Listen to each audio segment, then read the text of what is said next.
मुसलमान जो अपने जैसे all India Muslim personal law board है, जो बुज़ुर्ग हैं हमारे, जो उनके फ़ैसले का इंतज़ार कर रहा है। और मैं फिर कह रहा हूँ सरकार से, ये हमारे वो बुज़ुर्ग हैं, अगर वो चाह लेंगे जिस दिन एक एक आदमी बिना खाए पिए सब कुछ छोड़ करके सड़क पर आ जाएगा, फिर आप नहीं संभाल पाइएगा।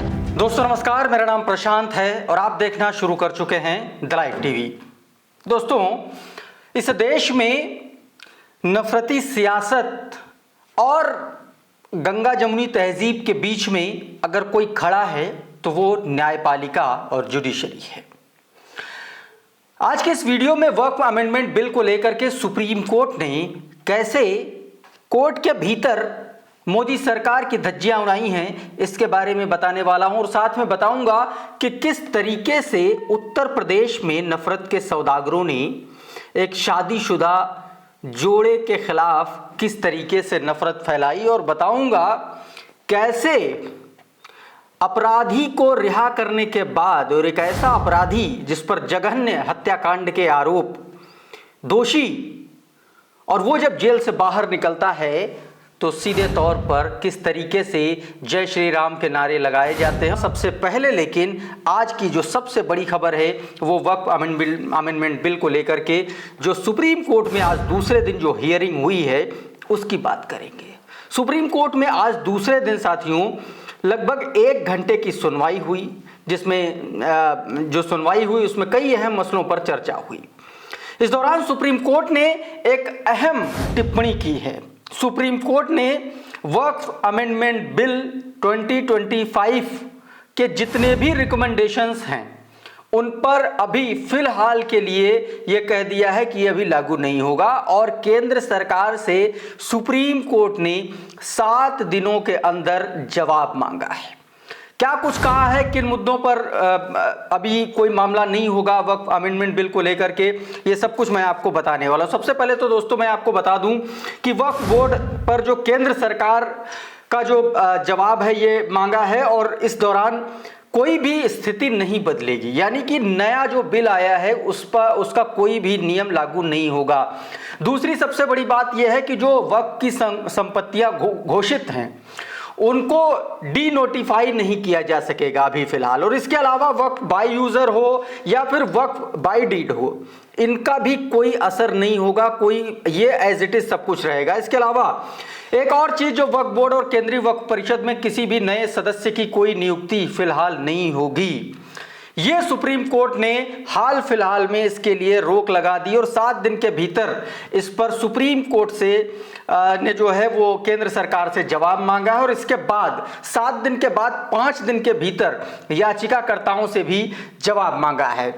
इसके अलावा कोर्ट ने यह भी कहा है कि जो याचिकाएं हैं इनको 5 याचिकाओं में क्लब करिए, और जो प्रमुख बिंदु हैं उनको क्लब करिए, और सिर्फ 5 याचिकाओं पर ही सुनवाई होगी, क्योंकि 110-120 फाइलें जो पढ़ना होता है वो संभव नहीं है इतने बड़े मामले को लेकर के। Justice Sanjeev Khanna, justice PV Sanjay Kumar और जस्टिस केवी विश्वनाथन की बेंच इस मामले की सुनवाई कर रही है, जैसा कि आप सभी को पता है।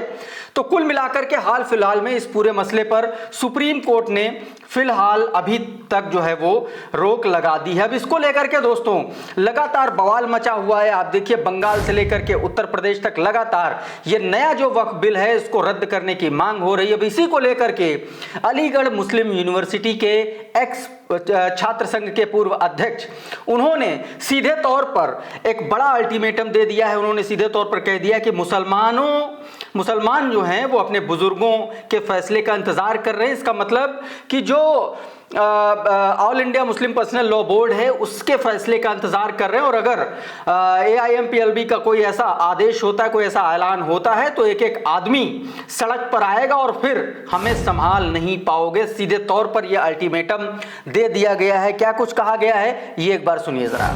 मुसलमान जो अपने जैसे all India Muslim personal law board है, जो बुज़ुर्ग हैं हमारे, जो उनके फैसले का इंतज़ार कर रहा है, और मैं फिर कह रहा हूँ सरकार से, ये हमारे वो बुज़ुर्ग हैं, अगर वो चाह लेंगे जिस दिन एक एक आदमी बिना खाए पिए सब कुछ छोड़ करके सड़क पर आ जाएगा, फिर आप नहीं संभाल पाइएगा। इसलिए जितनी जल्दी हो सके इस पर डिस्कशन करिए और कहिए कि ये इसको जो है वापस लीजिए, वो दंगा। तो दोस्तों कुछ इस तरीके से अलीगढ़ मुस्लिम यूनिवर्सिटी के पूर्व अध्यक्ष, छात्र संघ के पूर्व अध्यक्ष फजल हसन का ये बयान सामने आया। दोस्तों इसके अलावा एक और खबर आई है और वो खबर उत्तर प्रदेश के फर्रुखाबाद जिले से है। फर्रुखाबाद जिले के फतेहगढ़ में एक मामला बीते दिनों सामने आया और मामला था प्रेम विवाह का, लेकिन नफरती चिंटुओं को उस प्रेम विवाह में लव जिहाद नजर आया। और लव जिहाद नजर आया इसलिए कह रहा हूं क्योंकि जब वो जोड़ा शादी करके कोर्ट में विवाह करके, मतलब कानूनन शादीशुदा होने के बाद नफरती चिंटुओं ने उनको घेरा, उनके साथ मारपीट की, अभद्रता की, गाली गलौज की, और उसकी तस्वीरें आप अपनी स्क्रीन पर देख सकते हैं कि किस तरीके से आज की तारीख में हिंदू मुस्लिम का जहर इस तरीके से फैल चुका है कि लोग शादीशुदा लोगों को भी नहीं छोड़ रहे हैं, नहीं बख्श रहे हैं। मामला क्या है मैं आपको बता देता हूं। राजधानी उत्तर प्रदेश की राजधानी लखनऊ की रहने वाली एक 26 साल की लड़की, वो फर्रुखाबाद के रहने वाले, मऊ दरवाजा जो क्षेत्र है फर्रुखाबाद का, वहां के रहने वाले मोहम्मद रेहान, ये दोनों एक दूसरे से प्रेम करते थे और उसके बाद फतेहगढ़ कचहरी में इन दोनों ने बीते दिनों शादी कर ली। शादी करके जब ये लोग वापस आए उसके बाद किसी ने यह खबर हिंदूवादी संगठनों को बताई और उसके बाद वहां पर हंगामा खड़ा हो गया, बवाल खड़ा हो गया। यह मामला सिर्फ यहीं तक नहीं रुका, उसके बाद थाने में जा करके इन हिंदूवादी लोगों ने वहां पर हनुमान चालीसा का पाठ किया। सवाल यह है कि जब कोर्ट, सीधे तौर पर जब कोर्ट कानूनी अधिकार देता है वयस्कों को शादी करने का, तो फिर ये लोग आखिर क्यों इस तरीके से एक शादीशुदा जोड़े को प्रताड़ित कर रहे हैं, परेशान कर रहे हैं। तो इस तरीके से उत्तर प्रदेश में चीजें चल रही हैं दोस्तों। और इसको लेकर के आल्ट न्यूज के जो फैक्ट चेकर हैं मोहम्मद जुबैर ने भी ट्वीट किया। उन्होंने सीधे तौर पर अपने ट्वीट में जो लिखा है वो भी आप लोगों को समझना चाहिए। मोहम्मद जुबैर वो हिंदूवादी संगठनों का वो जो हंगामा कर रहे हैं, बवाल काट रहे हैं, जो गाली गलौज कर रहे हैं, मारपीट करने की जो कोशिश की जा रही है, वो वीडियो ट्वीट करते हुए उन्होंने लिखा, in Farrukhabad Uttar Pradesh Hindutva extremist assaulted an interfaith couple accusing them of love jihad. The couple were on their way to district court to get married. ये दोस्तों मोहम्मद जुबैर ने सीधे तौर पर ट्वीट करके इसकी जानकारी दी और इसमें वो वीडियो इसका जिक्र किया, उस वीडियो को भी उसमें दिखाया, कोट किया, उस वीडियो को कोट करते हुए ये मोहम्मद जुबैर ने लिखा। तो दोस्तों इस तरीके से उत्तर प्रदेश में बवाल मचा हुआ है। अब दोस्तों एक खबर और, इसी हिंदू मुस्लिम नफरत और जातीय विद्वेष से जुड़ी हुई एक और खबर मैं आपको बताता हूं। बीते दिनों मैंने आपको एक और खबर बताई थी जिसमें किस तरीके से जैन मुनियों पर हमला हुआ था, उनको लहूलुहान कर दिया था 6 लोगों ने मिलकर के मध्य प्रदेश में। और अब उसी मध्य प्रदेश में दलितों को मंदिर जाने से रोका जा रहा है।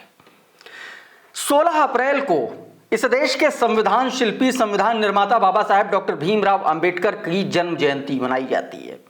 और इसी के दिन मध्य प्रदेश के इंदौर जिले के सांघवी गांव के रहने वाले एक व्यक्ति जो थे, उनकी शादी हुई थी और शादी के बाद वो अपनी दुल्हन के साथ, बारातियों के साथ राम मंदिर जा रहे थे। राम भगवान का मंदिर है, वहां जा रहे थे। और इसी दौरान गांव के ही उच्च वर्ग के कुछ लोगों ने उस परिवार को, उस दलित परिवार को, दलित दूल्हा दुल्हन को मंदिर में दर्शन करने से जाने से रोक दिया। और उसकी तस्वीरें आप सीधे तौर पर अपने स्क्रीन पर देख सकते हैं कि किस तरीके से वहां हंगामा हुआ। हालांकि इसके बाद यह खबरें आई कि उसके बाद जो दूल्हा था वो अपनी दुल्हन के साथ उसके एक दिन बाद यानी कि 17 तारीख को वो मंदिर पहुंचता है और दर्शन पूजन भी करता है दोस्तों। और इसमें आप देख सकते हैं कि वीडियो में किस तरीके से बहस हो रही है लोगों के बीच में। अब दोस्तों इसी को लेकर के, इस पूरी घटना को लेकर के सोशल मीडिया पर जाने माने पत्रकारों ने अपनी राय रखी है। पत्रकार हैं आल्ट न्यूज के संपादक, माफ कीजिएगा, पत्रकार हैं जो सत्य हिंदी के पत्रकार हैं, संपादक हैं डॉक्टर मुकेश कुमार। इन्होंने क्या लिखा ये मैं आपको बताऊं, उससे पहले मैं आपको प्रोफेसर लक्ष्मण यादव, बड़े इतिहासकार हैं, बड़ी जबरदस्त पकड़ रखते हैं और सामाजिक न्याय के मुद्दों पर बहुत मुखर रहते हैं प्रोफेसर लक्ष्मण यादव। इन्होंने इस वीडियो को ट्वीट करते हुए लिखा कि अभी हिंदू एकता वाले संगठन, बाबा, नेता आते ही होंगे और मंदिर में दलितों को रोकने वालों को कड़ी से कड़ी सजा देंगे। नफरत मुसलमानों के खिलाफ नहीं, नफरत इस देश के बहुजनों के खिलाफ है। यह ट्वीट करते हुए लक्ष्मण यादव ने एक वीडियो, वो जो झड़प का वीडियो था, बहसा बहसी का जो वीडियो था, वो उन्होंने पोस्ट किया। इसके बाद लक्ष्मण यादव के उसी वीडियो को कोट करते हुए सत्य हिंदी के संपादक डॉक्टर मुकेश कुमार ने ट्वीट किया, जिसमें उन्होंने सीधे तौर पर लिखा कि दलितों को कब समझ में आएगा कि वो हिंदू नहीं हैं, हिंदू धर्म से बहिष्कृत हैं, नहीं समझते इसलिए बार बार अपमानित होते हैं। जहां सम्मान नहीं वहां जाना क्यों? जो आपको बराबरी का अधिकार नहीं देता उसके सामने गिड़गिड़ाना क्यों? अपने आत्मसम्मान के लिए खड़े होइए, उनके साथ जुड़िए जो आपको बार बार बराबर का समझता हो। इस तरीके से डॉक्टर मुकेश कुमार ने अपनी बात रखी। अब दोस्तों, आपको एक ऐसी खबर के बारे में मैं बताने जा रहा हूं जिसे सुनकर आपके होश उड़ जाएंगे। एक रिहाई हुई है, एक ऐसे व्यक्ति की रिहाई जिसने बड़ी निर्ममता से कुछ साल पहले, लगभग 20-25 साल पहले, एक व्यक्ति, उसके 2 छोटे छोटे बच्चे, उनको उसकी जीप में जिंदा डाल करके फूंक दिया, जिंदा जला दिया और तीनों की दर्दनाक मौत हो गई थी। महेंद्र हेम्ब्रम नाम है और यह तस्वीर आप देखिए सबसे पहले आप अपने स्क्रीन पर। इस तस्वीर में आप देखेंगे एक व्यक्ति है जो फूलों की माला पहने हुए है, आसपास 2 पुलिस वाले खड़े हुए हैं, पी कैप पहने हुए हैं, इसका मतलब कम से कम कांस्टेबल तो नहीं है, ऑफिसर रैंक के लोग हैं, और साथ में कुछ और लोग खड़े हुए हैं। इस व्यक्ति का नाम दोस्तों, ये वही व्यक्ति है जिसने कुछ साल पहले, महेंद्र हेम्ब्रम इसका नाम है, जिसने कुछ साल पहले एक मिशनरी थे, उनको जीप में डाल करके उनको और उनके बच्चों को जिंदा जला दिया था। अब दोस्तों, क्या मामला था, क्या हुआ था, यह मैं आपको सबसे पहले बता देता हूं। 22 जनवरी 1999 की ये पूरी घटना है। ये उड़ीसा का जिला क्योंझर है और क्योंझर का गांव मनोहरपुर। यहां पर 22 जनवरी 1999 को एक घटना होती है और इस घटना में ऑस्ट्रेलियाई मिशनरी जो कुष्ठ रोगियों के लिए पिछले 25 साल से उस वक्त काम कर रहे थे, उनको एक कार्यक्रम में गए हुए थे वो, और वहां पर अपने बच्चों के साथ, 2 बच्चों के साथ, जिनकी उम्र एक की 6 साल थी और एक की 10 साल थी। और उस वक्त जो ग्राहम स्टेन्स थे, जिनको जिंदा जलाया गया था, जो ऑस्ट्रेलियाई मिशनरी थे, जो कुष्ठ रोगियों के लिए काम कर रहे थे पिछले 25 साल से, ये तीनों, 2 बच्चे और उनके फादर ग्राहम स्टेन्स, ये लोग लेटे हुए थे, कार में थे, और तभी तमाम सारे लोगों की एक भीड़ आती है और उनको जिंदा जला देती है। और इस मामले में दोस्तों, आप ये कह लीजिए कि 2 लोग सबसे ज्यादा मास्टरमाइंड पाए गए थे, जिसमें एक दारा सिंह था और एक ये जिसकी रिहाई हुई। इसको उम्र कैद हुई थी और उसको फांसी की सजा हुई थी, लेकिन बाद में फिर कोर्ट ने उसकी फांसी की सजा को 2008 में मेरे ख्याल से, और उस वक्त जब यह घटना हुई थी, वो उस वक्त अटल बिहारी वाजपेयी की भारतीय जनता पार्टी की केंद्र में सरकार थी, और उस वक्त सीबीआई जांच हुई थी, जिसके बाद दारा सिंह और इस व्यक्ति को, जिसकी अब रिहाई हुई है, इसको बाहर किया गया। इस तस्वीर में जो बात है वो मैं अभी आपको बताऊंगा, क्योंकि किस तरीके से एक हत्यारे की रिहाई के बाद किस तरीके से जय श्री राम के नारे लगते हैं, किस तरीके से उसका जश्न मनाया जाता है, यह भी मैं आपको बताऊंगा। लेकिन उस घटना की भयावहता आप इस बात से समझिए कि कैसे ये दोनों लोगों ने मिलकर के और उस भीड़ को उकसा करके उन बच्चों को, जो छोटे छोटे बच्चे थे जिनको दुनियादारी की समझ तक नहीं थी, उनको और स्टेन्स को, इन तीनों को जला दिया था, जिंदा जला दिया था। इस मामले में दोस्तों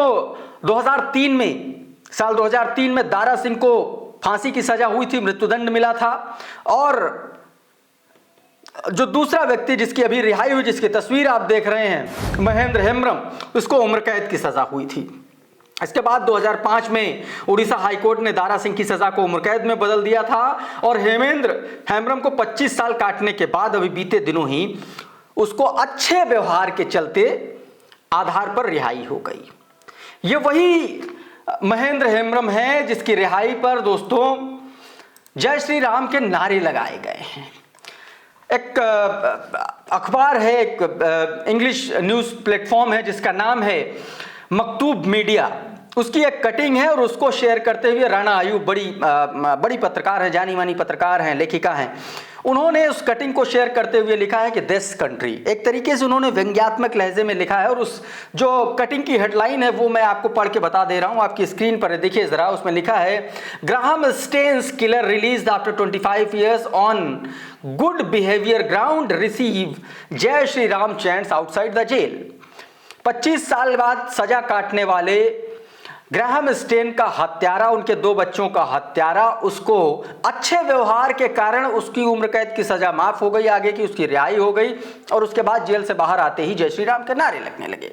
मैं एक बार दोस्तों और यहां पर बता दूं कि जो मुख्य आरोपी है, ये जो छूटा ये सह आरोपी था, लेकिन जो मुख्य आरोपी है दारा सिंह, वो कट्टर हिंदूवादी समूह से जुड़ा हुआ व्यक्ति बताया जाता है।